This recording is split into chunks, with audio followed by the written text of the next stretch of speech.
Mi zacrtamo neki smjer kako radimo, gdje idemo, ali svi susreti na putu i svi slučajevi koji se dese su zapravo najbitniji.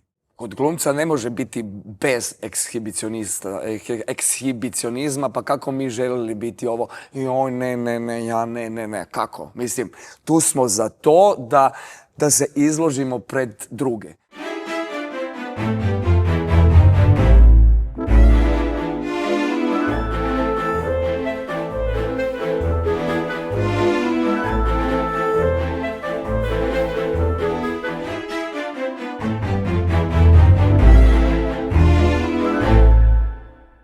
Dobar dan, dobrodošli u novu epizodu našeg kazališnog podcasta Casting. U 72. Splitskom ljetu smo, iza nas je dramska premijera, velika dramska premijera, Heršt 07769, predstava koja je izazvala bez ikakvog pretjerivanja oduševljenu reakciju publike, ljušte dobre kritike, jedan ansambl predstava, kolektivni poduhvat u kojoj je, ako mogu tako reći, motor te predstave moj današnji sugovornik, glumac Marko Mandić.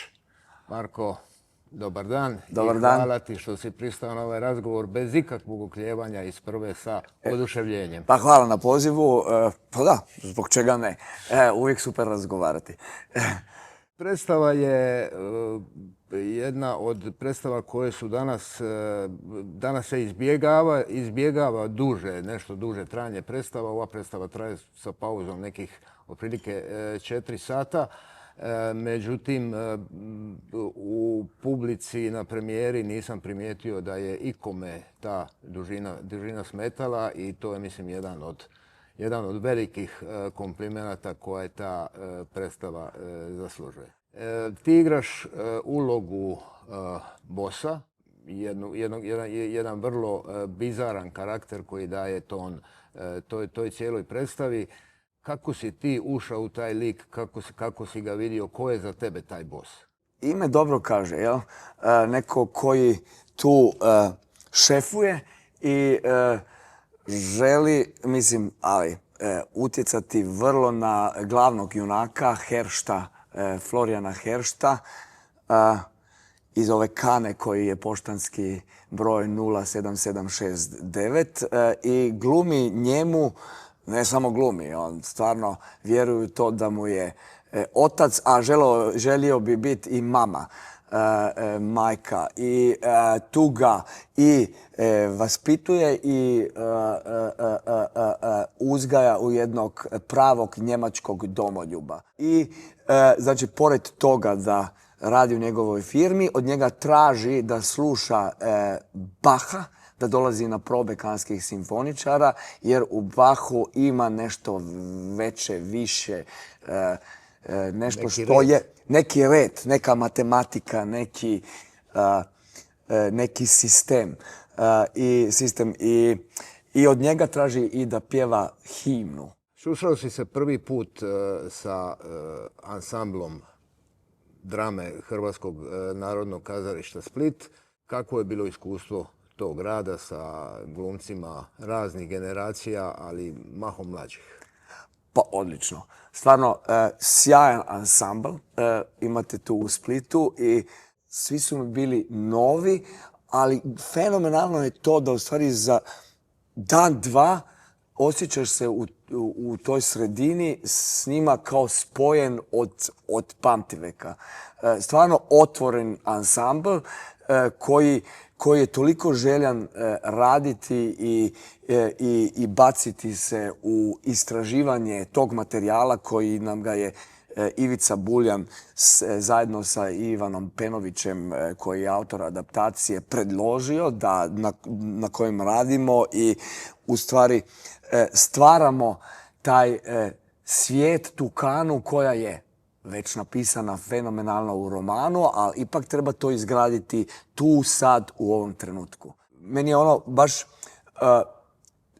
uvijek lijepo kad dođeš u neku novu sredinu, jer te to napunjava novim snagama, novim moćima, kao da nafilaš sve baterije a pogotovo krajem sezone kad su svi nekako već umorni, a tu vidiš elan koji je baš ono zapanjujući prava riječ, kao da ono baš iznenadite koliko ljudi svi ti glumci dolaze s kolikom strašću dolaze na probu.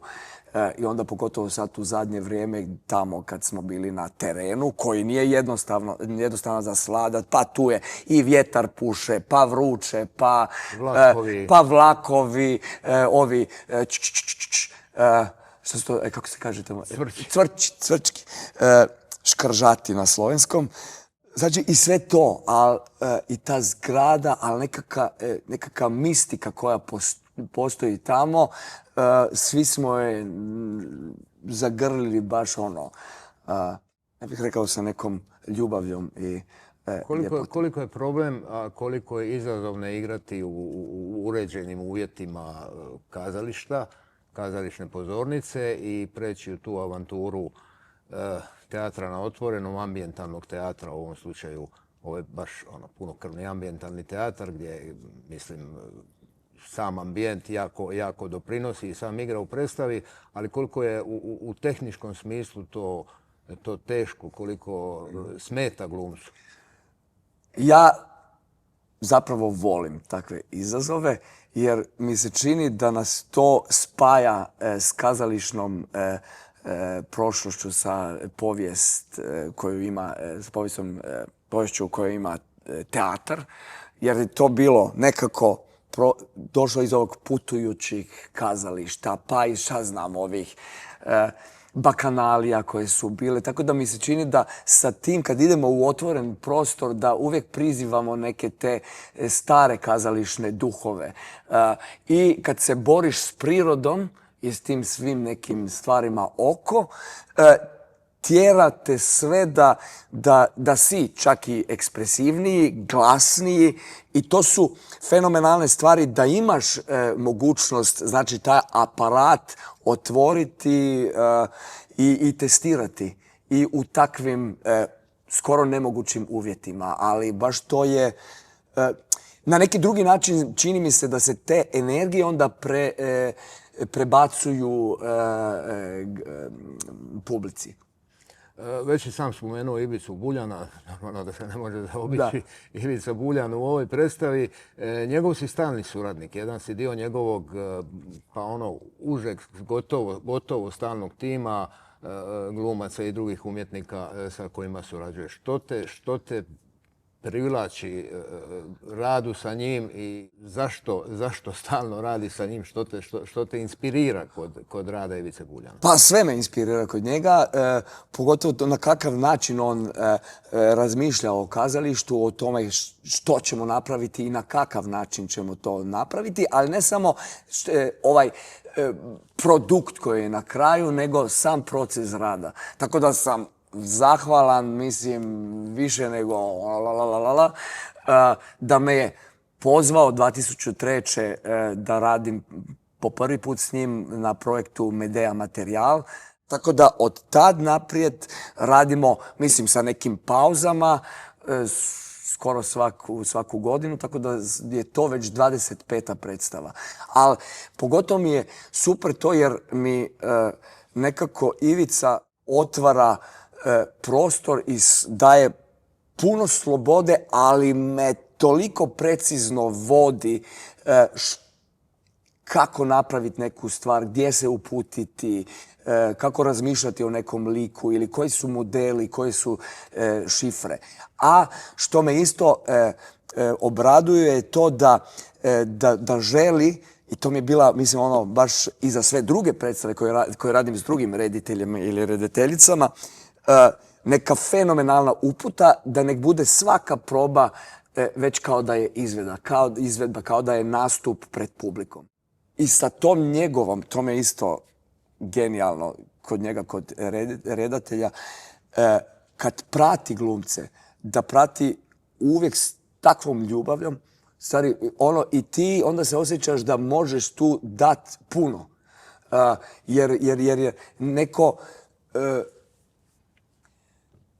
jer je to neka, mislim, taj pretok energije je takav da je to moguće. Kao neko kazališno krštenje, neka polazišna točka odakle smo onda razvijali taj naš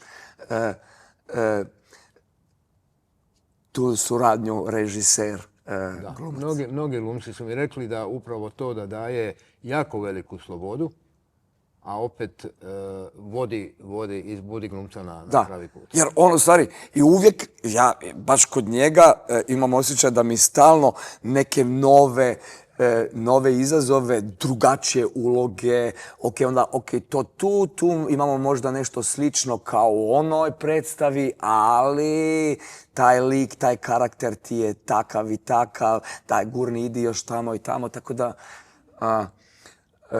nema kraja.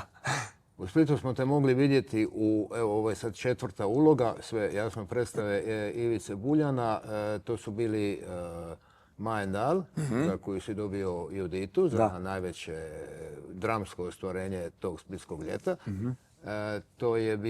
To su bili sjajni Glembajevi, gdje si osobno najbolji Leone kojeg sam ja gledao. Hvala. Kao što su to najbolji Glembajevi koje sam gledao. I prošle godine je bilo Dugo putovanje u noć u jednog briljantnog, sjajnog glumačkog kvarteta i evo sad Heršt. Nekako mi je, ne znam, ili fizička transformacija i nekako veliku sam transformaciju vidio na tebi. Je li radiš posebno na tome, evo sad si se obrijao i još išao, imaš ovu frizuru posebno za ulogu bossa, je li radiš na toj fizičkoj transformaciji ili se samo koncentriraš isključivo na unutarnju? Koncentriram se na unutrašnjost, dakako, ali mislim da je vanjska pojava uvijek vrlo bitna, tako da ja se šišam samo za predstave, mislim za uloge ili u predstavama ili u filmovima. Onda puštam da je to dio mog privatnog života, pa šta naraste. I isto taj rad sa Anom Savić-Gecan, koja je stalni suradnik od Ivice, jer mislim, to što kažu kostim je pola uloge, štima. Jer te određuje to, tako da ja uvijek vrlo volim kad treba isprobavati kostime, znači kad treba stavljati šta god na sebe, jer čini mi se da te... Ili skidati, da, apsolutno. I tu je isto neka stvar koja se onda, čini mi se da je stvar glumca, a i same predstave i rada sa rediteljem, ako je skidanje, znači, i ako je golo tijelo, kako to isto golo tijelo bude drukčije u različitim ulogama. Tako da, mislim da je uvijek spoj, ne bih rekao da sam glumac koji ide iz unutrašnjosti prema vani, ni onaj koji je vanjsko pa onda unutrašnjo, nego će mi čini da je to neka kombinacija. Kolaž mi je neka najomiljenija forma. Mi zacrtamo neki smjer kako radimo, gdje idemo, ali svi susreti na putu i svi slučajevi koji se dese su zapravo najbitniji. I tamo su onda i neka rješenja ili čak u pogreškama. Neki pravac kako raditi. Biti potpuno spreman, pripravan, ali ne odbaciti to što se je u tom trenutku pojavilo ispred nas. Ono što mogu reći, što te obilježava na sceni je velik intenzitet i velika strast koja iz tebe izbija na sceni, ali isto tako i evo sada i uvijek kada govoriš o kazalištu ima tu jako puno strasti poslije ipak jedne dosta godina karijere. Kako si uopće ušao u kazalište? Kako si se, ako mogu reći, zaljubio? Pa već u vrtiću. Kad su nam ove vaspiteljice, ne, kako su ove, koji odgajaju djecu? Da, odgajateljice. Odgajateljice ispred Nove godine igrali neku lutkovnu predstavu. Pa onda mislim da su jednoj Moniki, u kojoj sam bio malo zaljubljen, i meni dale čak mogućnost da mi imamo te lutke, znači iza neke nekog paravana u rukama i to malo pokrećemo lijevo desno.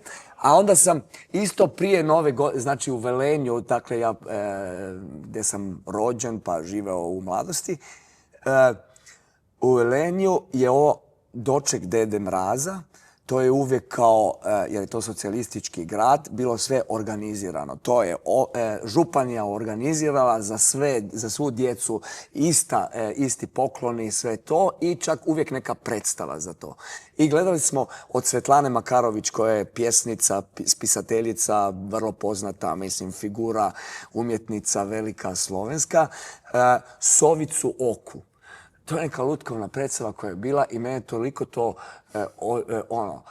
začaralo, wow, tako da sam natjerao mamu da smo iduće jutro išli u knjižnicu, da se upišemo u knjižnicu i da znači pozajmimo tu knjigu i na svu sreću ta predstava, taj tekst je postojao u knjizi. Mislim, to je isto neka slučajnost kao, koji tekst je štampan, a taj je bio. Znači, upisali se, uzeli tu knjigu doma, onda nekako, hvala Bogu, mama je pristala, smo iz filca napravili ove lutke, na one špile za kobasice nalijepili i sestra i ja smo iza kreveta to kao micali, a mama sva umorna ležala u posteli i čitala ove, znači, različite likove. Tako da to, a onda kad sam skužio da, postoji čak i, ne treba da se kriješ ti iza nekog predmeta pa da ga animiraš, nego si ti taj predmet koji je tu u prvom planu, znači da ti upravljaš zapravo sa sobom, da možeš biti glumac na sceni, onda me to nekako više uznemirilo pa sam rekao ok, želim biti glumac. A pogotovo onda u školi, ako ne bi bilo svih tih fenomenalnih učiteljica, jer ja sam bio u prvom razredu baš čitanje, no go, ništa nije išlo. Jedva sam sklapao ta slova, a čak sam bio na dodatnom dodatni sa razrednom svojom. Onda me isto mama nekako trenirala doma, čitaj mene, Ali nekako sam uspio onda u drugoj polovici prvog razreda toliko svladati to čitanje, a ova učiteljica iz prvog razreda, neka Rozalija Černošek, sad pritam gluposti za Split, ali svejedno, bitna figura jer je ona imala ovu recitatorski kružok. I onda već u prvom razredu kao ti ćeš nastupati za 8. mart, a neku kratku pjesmicu.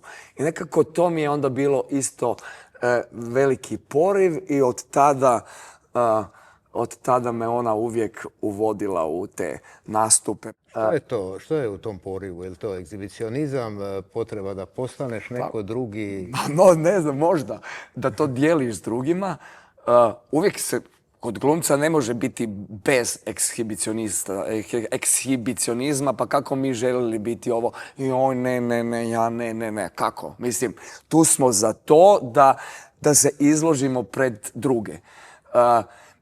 Čak sam imao poslije akademije taj problem jer mi se činilo, ne, moram biti skroman, mislim, skromnost je apsolutno po meni najbolja vrlina, ali kao ne, tu, nemojte me gledati, ali to mislim da je krivo, jer ti zatvaraš svoj krug energije u to nešto kao nemojte me gledati, ali došli ste da me gledate. Znači, iako je scena koja treba biti promatrana kao totalno vajerski, ipak moram imati osjećaj da ta energija treba doći do tamo.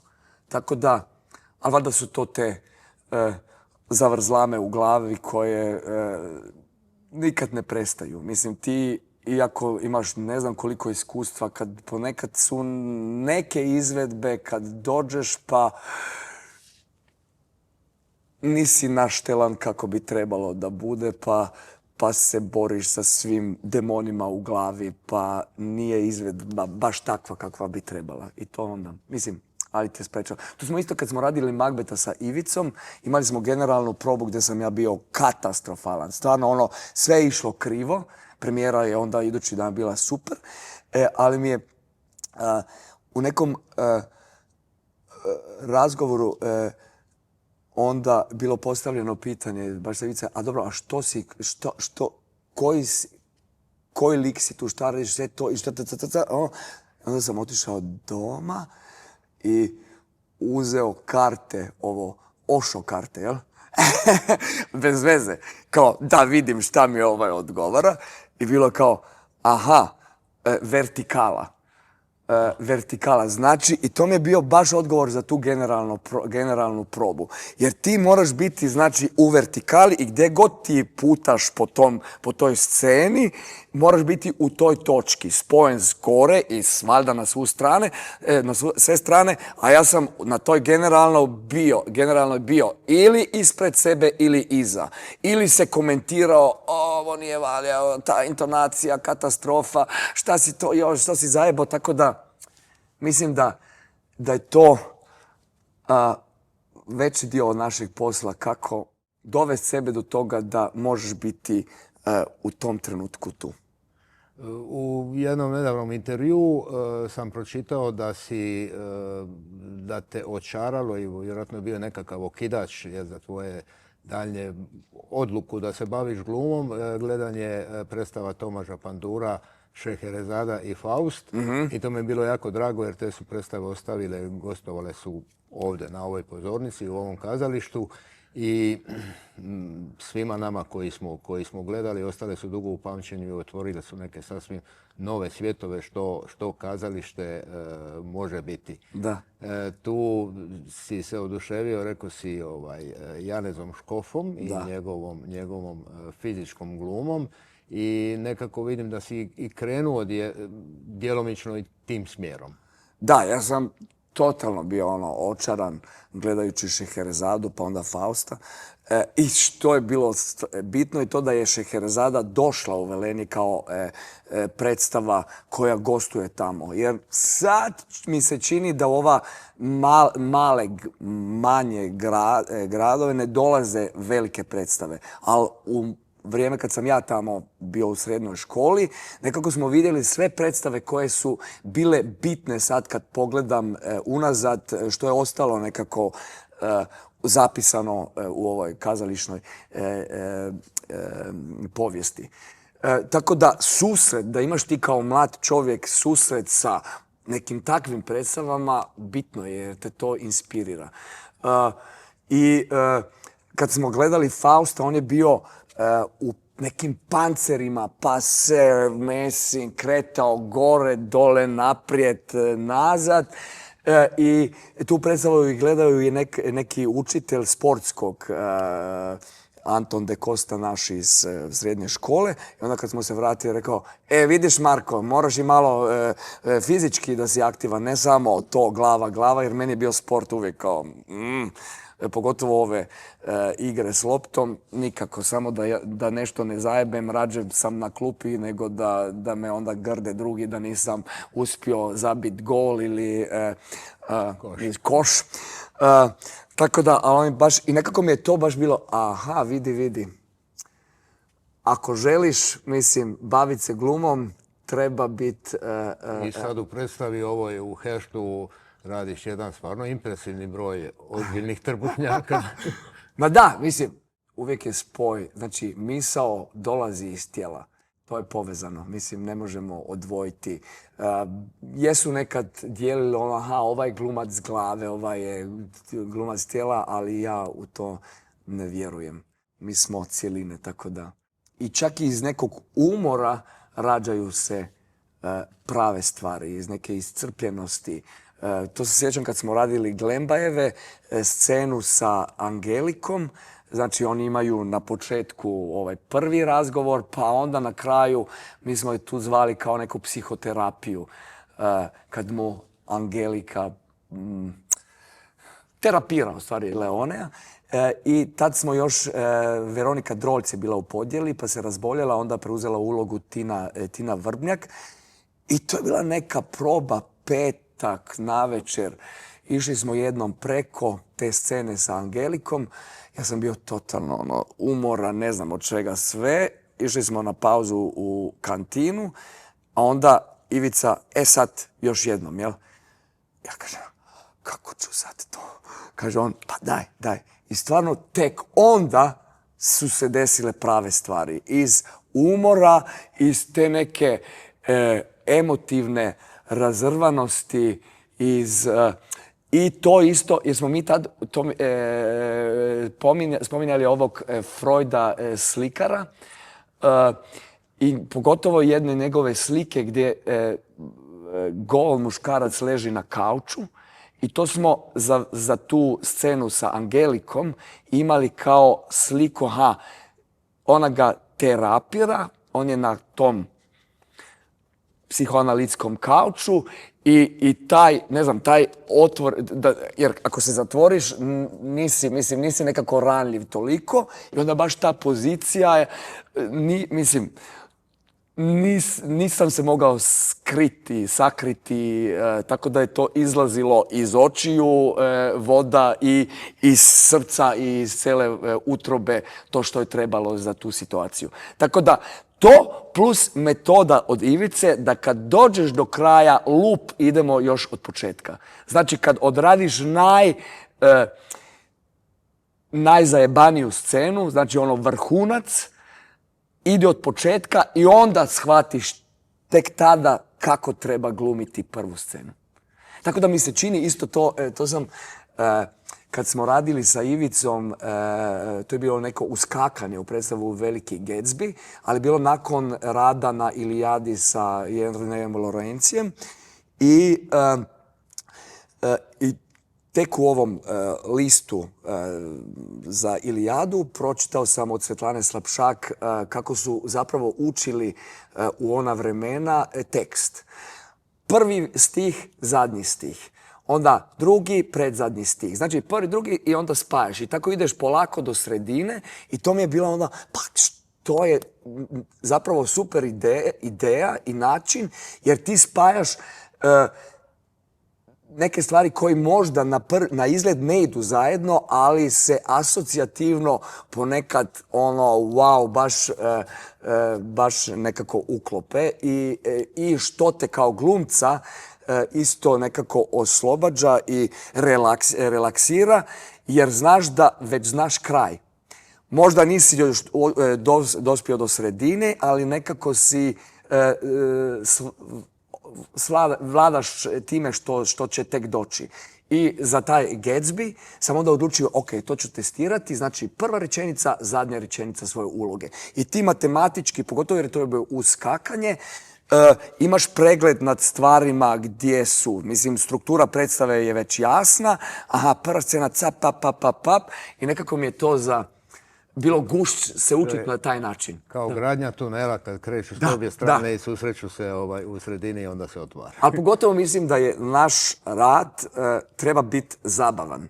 Treba uživati u tome, jer šta mislim, to, ok, jest ponekad muka, ali baš smišljati načine kako sebi svaki dan, svaku probu napraviti zanimljivom, što me tu čeka, šta mogu istestirati i to, šta znam, na kakve načine učiti tekst, na kakve načine pripremati svoje tijelo, razmišljati o emotivnim stanjima, a uvijek u suradnji s drugima.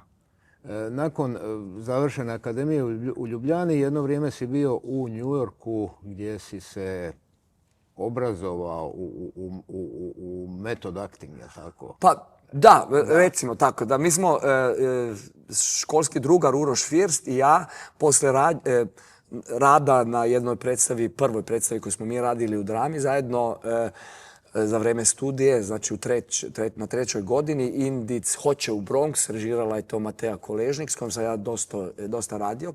I kasnije je ostala ona neki moj vrlo bitan mentor.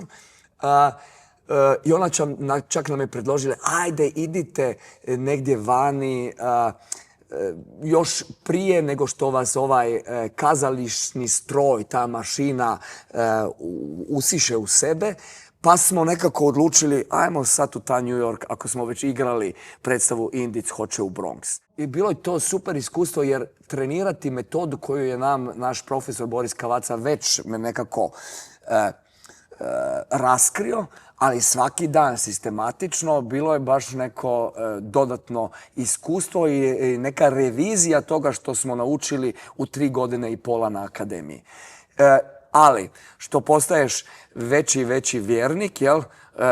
Ja mogu, mislim, tad sam bio ono kao da bi došao možda kući čak i kao to je jedina i moguća i ispravna metoda, tako treba raditi, ali na svu sreću nas je jedna profesorica uputila da je na jednoj drugoj školi Herbert Berghof studio, HB studio, da ima Uta Hagen masterclass. I onda smo otišli na tu audiciju, primljeni. Tako da smo zadnja 3 mjeseca kombinirali ovu Strasberg metodu koja više ovo osjetila i sve, znači treniranje trigera, kako si napraviti neki rezervoar mogućih reakcija na neke situacije, ali koje su vrlo privatne, osobne, tako da su onda i posebne zbog toga. Ali Uta Hagen je apsolutno drugi sistem. Kod nje je sve akcija. Znači, kad bi kod Strasberga vrućinu, ti znači sve, nekde tražiš u tijelu, u žilama, u ćelijama tu vrućinu, pa ili je to fenomenalan sistem, ali kod nje je, ona kaže, ok, kad ti je vruće, šta radiš? Počneš, jer znojiš se tu, počneš, ne znam, brisati znoj između prstiju. To i možda će sa vremenom čak i doći i taj znoj. Tako da mi je taj preokret u zadnja 3 mjeseca, ok, nije samo to, nego je puno drugih stvari, u stvari dalo mogućnost da sam se vratio završiti akademiju u Ljubljani sa nekim širim spektrom.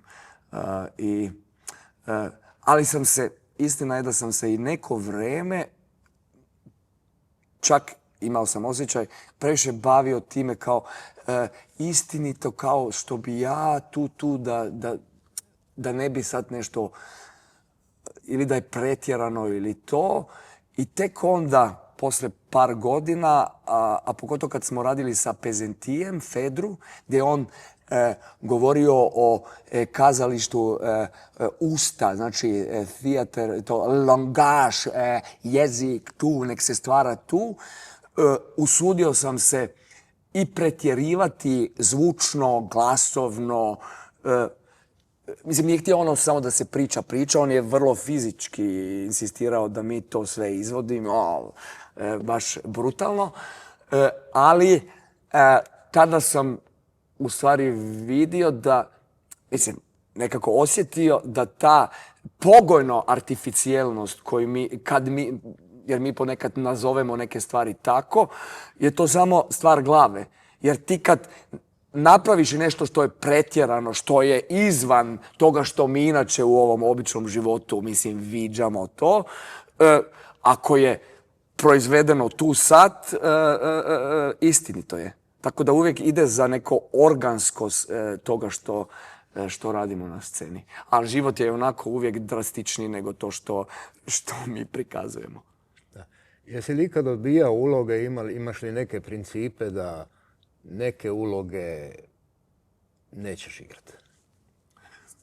Pa ne, za sad ne. Nisu mi ponudili nešto tako. A ako je bilo nešto nezanimljivo ili dosadno, na svu sreću nekako me je to zaobilazilo ili vremenski nije išlo skroz, taj plan kad bi se moglo nešto uraditi. Tako da imao sam sreće što se toga tiče. Ne znam, možda bi, ako bi mi neko sad ponudio neke ove sapunice, serije, neke stereotipne, dosadne uloge, koje onako ne znam gdje bi čovjek to stavio u sav taj rad koji inače imamo. Ne znam, možda bi tamo rekao, ne mogu ili to, ali nije mi ni to. Ali primarno si kazališni glumac, igrao si na filmu, imaš serije, ali primarno ti je kazalište izbor. Pa primarno jer i onako mi, gotovo u Sloveniji, ne snima se toliko da bi ti mogao živjeti samo od snimanja. ali apsolutno volim snimati. I tu sam imao čak i sreće da sam u prvoj godini na akademiji već snimio neki studentski film, što nije bilo baš, ali tu je naš profesor Kavaca i Janez Hočevar su bili super jer su dozvolili to. Jer uvijek je onda neki redosled, znači od ovoga neko te vidi pa ideš dalje. Mislim, svaka stvar je bitna za idući korak. Tako da ako ne bi oni tad rekli ok, možeš faliti taj tjedan dana, nećeš ništa bitno propustiti, ali u to ja i vjerujem. Da treba, mislim da treba pogotovo mladim ljudima, studentima omogućavati susrete sa različitim stvaralacima. Mislim da ok, jest ovaj učni proces vrlo bitan, ali ti u nekom takvom praktičnom radu ili na filmu ili šta god, ili ako radiš neku predstavu, naučiš puno od ovih s kima surađuješ. Imaš nekih baš predstava na koje si posebno ponosan i koje su ti posebno važne bile u karijeri, koje su te formirale i nešto promijenile u tebi? U stvari zaljubljen sam u sve ove predstave koje radim, jer ako ne vjeruješ, ne možeš. Mislim, možda sa distancom nazad kažeš ok, to nije baš bilo, ali to kao da u stvari kažeš za svoju djecu koja ti je draža. I čak, mislim, kad se sad sjećam što me primamilo u kazalištu, isto to razmišljanje da su to neke vrste šamani koji ulaze. Znači ti moraš pasti u neki trans da bi dozvao neke druge energije i da bi ljudi koji gledali tebi povjerovali da si otišao, što Heiner Miller kaže da je teatar kontrolirte Wahnsinn, znači kontrolirana ludost. I to stvarno vjerujem, da trebamo mi biti tu, izgledat baš kao da smo sišli s uma, ali da je to, da imamo na umu sve što je oko nas, gdje su oni rubovi, koji su opasni da bi se mogli ozlijediti, gdje su kameni, gdje kamenje, gdje nas može, mislim, poštediti i sve to. Ne poštediti, oštediti, ili? Da. Supruga i oba sina su ti zapravo u kazalištu. Supruga je glumica, jedan sin je glumac, jedan studira za redatelja, ako sam dobro razumio. Imate li uopće drugih tema kući od kazališta?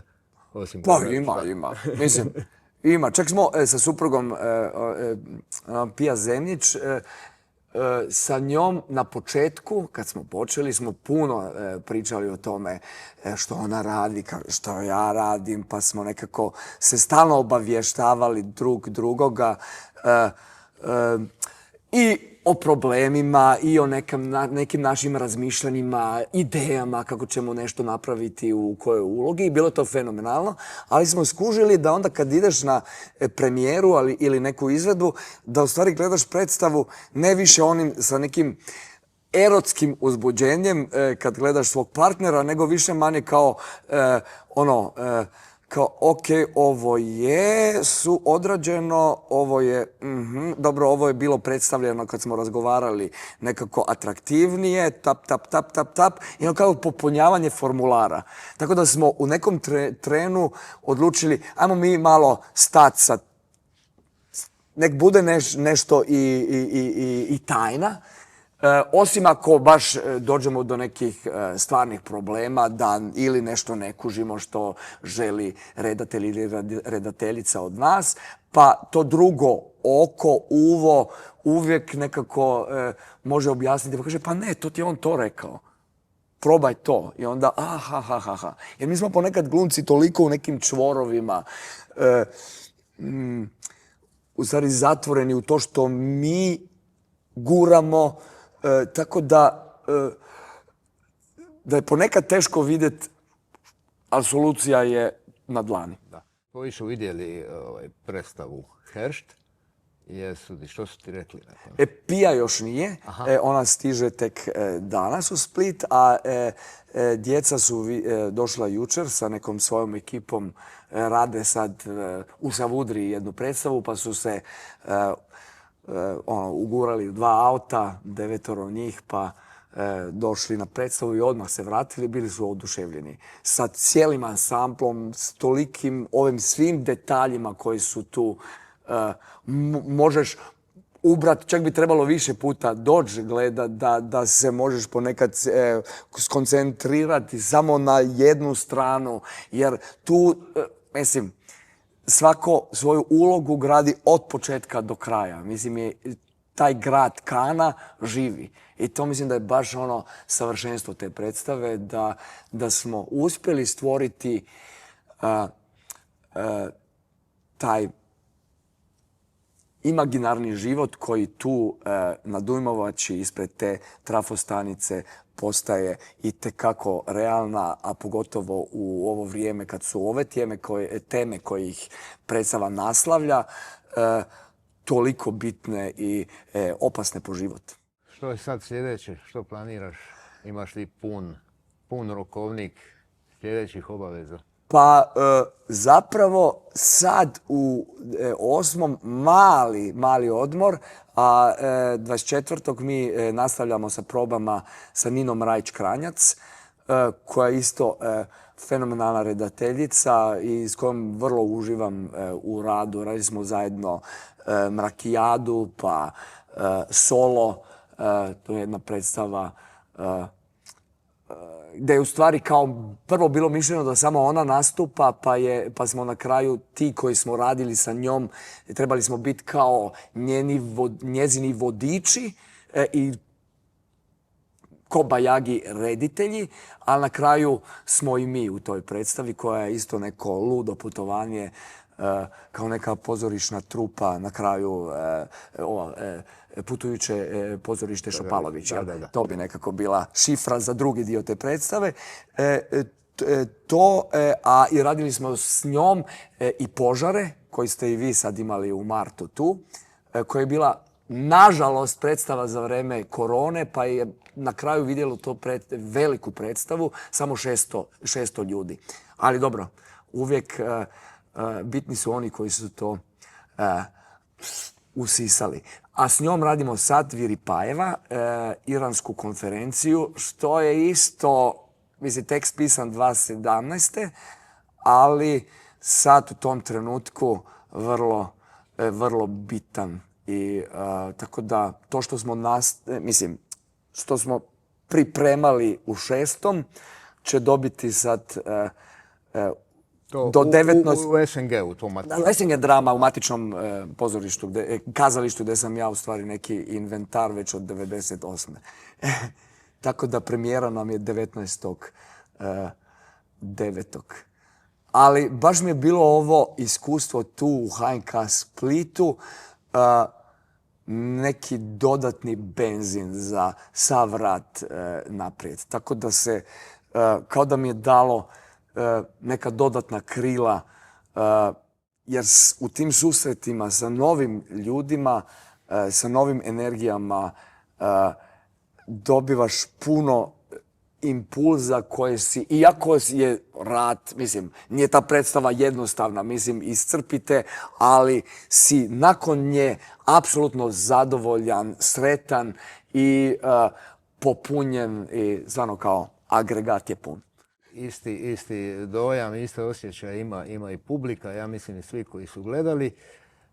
Marko, izuzetno je zadovoljstvo bilo, nije fraza razgovarati s nekim ko s toliko strasti priča o svom pozivu i o svom životu.